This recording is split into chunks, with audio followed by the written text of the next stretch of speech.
வணக்கம்.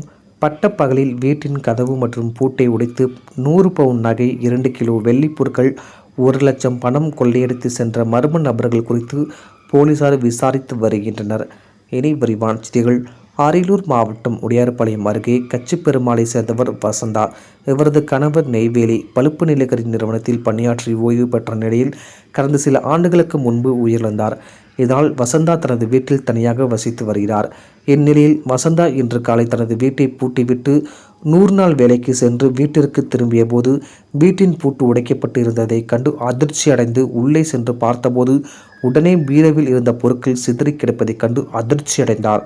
பின்னர் பீரோவை பார்த்தபோது பீரோவில் வைக்கப்பட்டிருந்த 1 லட்சம் பணமும் கபோர்டில் குச்சிப்பையில் மொத்தமாக வைக்கப்பட்டிருந்த 100 பவுன் நகை மற்றும் 2 கிலோ வெள்ளி பொருட்கள் உள்ளிட்டவைகளை மர்ம நபர்கள் கொள்ளையடித்து சென்றது தெரியவந்தது. இது குறித்து தகவல் அறிந்த உடையார்பாளையம் போலீசார் சம்பவ இடத்தில் விசாரணை மேற்கொண்டு வருகின்றனர். மேலும் கைரேகை நிபுணர்கள் மற்றும் மோப்பநாய் மலர் தூவியுடன் கைரேகைகள் சேகரிக்கப்பட்டு விசாரணை நடைபெற்று வருகிறது. இந்த சம்பவம் அப்பகுதியில் பெரும் பரபரப்பை ஏற்படுத்தியுள்ளது. டிஎன் செய்திகளுக்காக அரியலூர் மாவட்ட செய்தியாளர் SP ரவிச்சந்திரன்.